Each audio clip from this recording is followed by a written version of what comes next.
Today it's my birthday, and I'm gonna spend the morning with you guys showing you how to take this image over here. We'll photograph a wine bottle. I realize we've never done a tutorial on how to photograph wine bottles, so let's go make this image. For this shoot, I'll be using this table, and I put a couple of blocks on the table just because I want to make my surface of the table smaller. That way the light can wrap around it a lot better.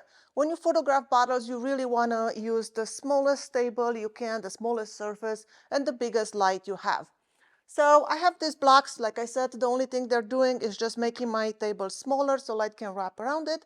And then I put a piece of plexiglass. That is a 12 by 12 plexiglass. And I'll give it a quick clean with this plastic cleaner. This is what you should be using to clean your acrylic plates.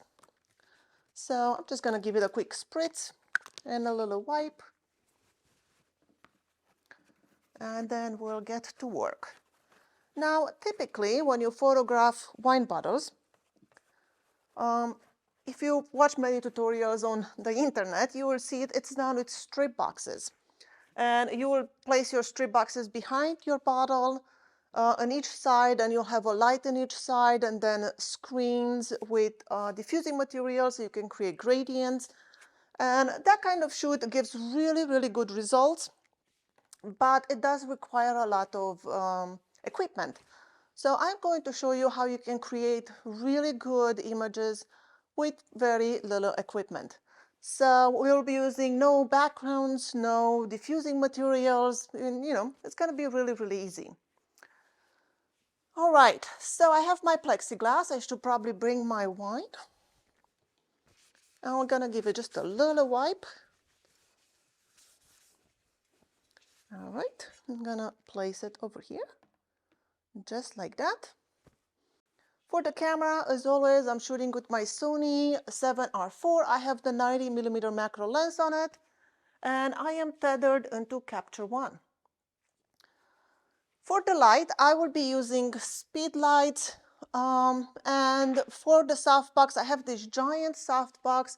It's made by Glow, and I'm going to put a link in the description below if you want to purchase this softbox. It's really, really great box for photographing bottles, glasses, anything reflective. It's giant. It's 31 by 47 inches, and that's what makes it so great for this. So this is going to be my light source. I'm going to bring it really close to my subject. Really, really close. As close as I can without, knocking down the bottle.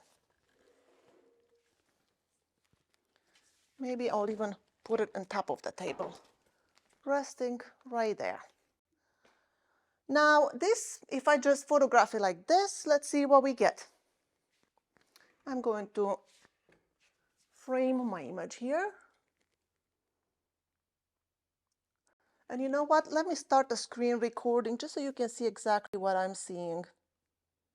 Let's take an image and see what we get. Well, first I should probably turn on the light. So I have a speed light and I'm going to turn it on. The power of the speed light is a 1/8. So let's take an image.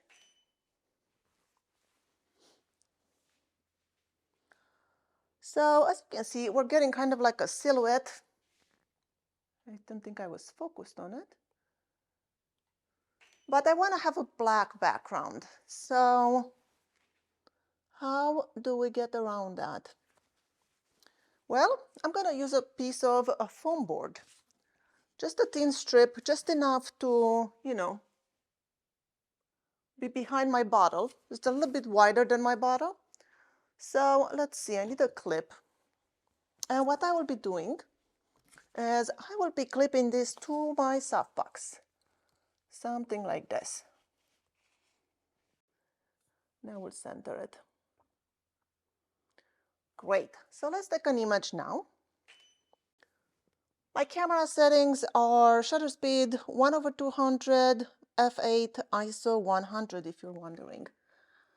So you see now we get this beautiful highlight on each side of the bottle, and that is because this black foam board is blocking the light. That's where we get the black background.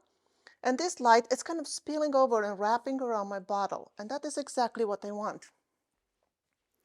We will put it on a black background in Photoshop, so I am not worried about having these white strips in the sides. So as you can see, with only one light and a little foam board, we were able to wrap this light around the wine bottle. Now we have to photograph the label and the cap so we can bring some light into the image so we can see what the product is. For that, I'll be using another speed light, and I'll be using this diffusing material. Let's see. I'll just photograph it straight from the top downwards, and that should give us a good label image. I'm gonna put my camera on 5 seconds delay so I have time to set up and take an image. I'm gonna do it straight downwards like this. Let's see what we get. That is not bad. We get some specular highlights that we don't want there, but you know, we can Photoshop those out. And maybe I want just a little bit more light. So I was at 1/8 power. I'm gonna go to 1/4 power. So let's try another one, just to get a little bit more brightness onto that label.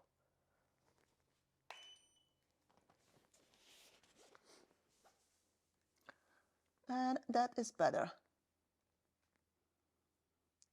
We still have the nice highlight, but we do see the cap, we see the bottle. And maybe that's a little bit too bright, I'm not sure. I'm gonna do one kind of in the middle, just to give me a little bit of variation. So I wanna put the diffusing material right next to the bottle and the light a little bit higher up. And there you go, maybe that is. Now here we are into Lightroom. This is the images we took, and I already went ahead and did some basic edits. I'll show you. I edited this image where we have just the highlight. Now in this image, the only thing I did, I increased the whites and I decreased the blacks, and I made no other adjustments. Everything is as it was.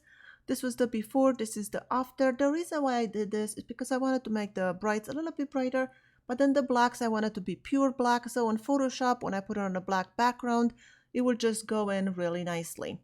And then the image with the label over here, I did basic adjustments. I added a little bit of contrast, a little bit of whites, decreased the blacks. I added some texture, clarity, and vibrance, and a little bit of sharpening. And this is the only thing I did. Now let's take these two images. Click on one, hold down Command, click on the other, and then we'll go into Photo, Edit in, Open as Layers in Photoshop. Now here we are on Photoshop. This is our two layers. I'm gonna move the dark one underneath and keep the label one on top. Now in order to make these images go well together, what I will do is I will take the top layer with the label and the cap, and I will change the blending mode from normal to lighten. And now I will make a black mask. So hold down Option, click on the mask, and now we're hiding the whole layer.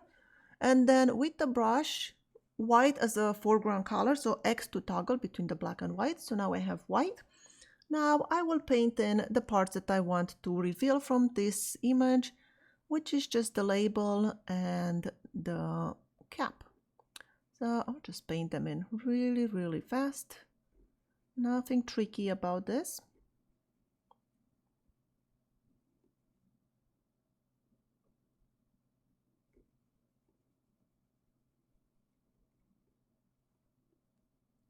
Just like that. And then I will make my brush a little bit smaller and paint the cap. Just like that. There you go. So now our two images are blended together. And now we have to put it on a black background. So I'll click on the layer below and I'll make a solid color adjustment layers, and I'll make sure I make it black. Click OK. And I need to put this one on the very bottom. Now, out of this second layer, I have to put a mask to hide these white strips. So let's see, I will make a selection first. click on this marquee, rectangular marquees tool, and let me zoom out a little bit so I can see what I'm doing. I am going to drag a rectangle just like that. I will make a mask. And actually I want it to be the other way around. I want to inverse this mask, so we're hiding those white strips. Command I to inverse the mask. And there you go. Now we covered that side. Now we need to take care of the other side. With the mask selected, with the marquee tool, I'll make another rectangle on this side this time. And then with the paintbrush with black, so X to toggle between white and black, I will just paint in with black on the mask this side. So then we have the bottle on a black background. Command D to get rid of the marching ants. Now we need to center this image. The bottle is a little bit to the right, so I want to make sure I move it into the center. So for that, I will take the crop tool and let's see, I'll move the bottle in the middle, something like that. And click OK. Great, this is looking good. I do want to, however, I have a little bit of smearing over here I need to clean up, and also I want to bring in the red over here into the label. So to do that, I will go to the object selection tool over here. And I have to make sure I'm on the layer that has this label, so on this layer with the label. And I'm just gonna drag a rectangle around it, something like that. And then Photoshop will make a good selection of that label. And now I want to go to hue and saturation. And I'm going to increase the saturation. My computer is going a little bit slow. There you go, increase the saturation, maybe about this much. Maybe I even want to brighten that little part of the label. So for that, I will go and make a brightness and contrast adjustment layer. And I'll bring the brightness up, maybe something like that. And then I will want to copy this mask that I've made before. So to do so, just hold down Option and drag this mask, and it will copy it, will duplicate it, and put it on this brightness adjustment layer. So as you can see, this was the before, this is the after. We kind of brought it up to life a little bit. Now I will make a new layer. Make sure that sample all layers it's selected. And I am going to zoom in and clean this smear over here with just the spot healing brush. You see we have a little bit of something in here. There we go.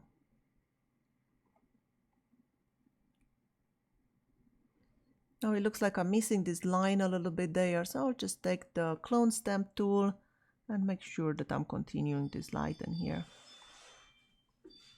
Something like that. Back to the spot healing brush tool, and let's check the image closely, see if it's anything that we need to clear up. Maybe some of these tiny little spots. I think I saw another one over here, yes. So we need to get rid of those. Those on the neck bottle, just like that. And one little dent over there. Command 0 to fit to screen. There is our final image. I hope this was helpful and you learned something new. Thank you so much for watching. My name is Skyler Ewing, and I'll see you in my next video.